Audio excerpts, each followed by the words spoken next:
HarperCollins presents South of Nowhere by Jeffery Deaver, read by Kaleo Griffith. If there is magic on this planet, it is contained in water. Lauren Isley. Wednesday, June 20th. 1. 3 vehicles had the bad luck to be atop the Hennewa levee when it gave way.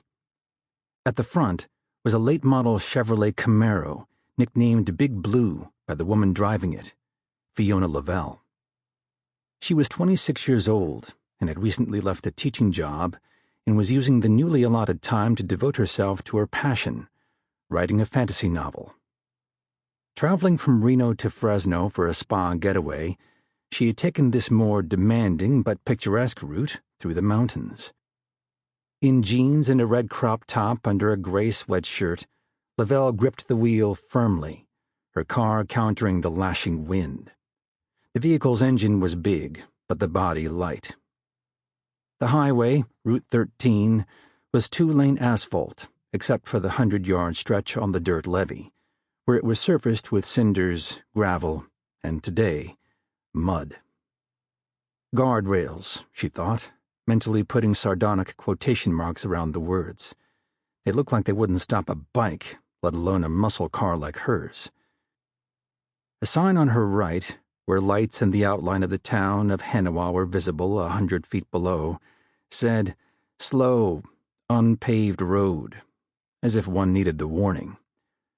On the left, where the river raged, "No fishing from levee." Odd capitalization.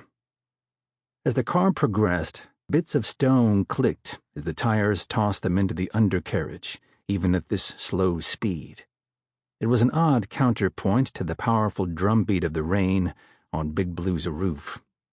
"Well," she gasped, as a wave splashed from the river into the air and spattered the windshield. The never summer was relentless, racing downstream, south, a speeding train, nearly even with the top of the levee.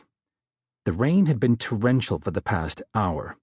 The velocity of the river had to be twice hers, which was about 20 miles an hour or so. On the opposite bank was a steep cliff, craggy and dotted with small caves. She noted an old graffitied heart in red. In the center, LM plus DP, forever. "What are you doing?" she thought. "Concentrate on the road." A flash of light appeared in her rearview mirror, the headlights of a vehicle behind her. Was the driver irritated at her slow pace? She was in a sports car, for heaven's sake. The underbelly was inches away from the messy ground. "Be patient," she thought to him, automatically assigning a gender. Unfair, she reflected, and then noticed that she was wrong altogether. He wasn't flashing the lights at her. The pickup had hit a pothole and the beams dropped in rows. "Sorry." She actually whispered the word aloud. As she approached the end of the levee, where the slick but dependable asphalt resumed, she began to relax.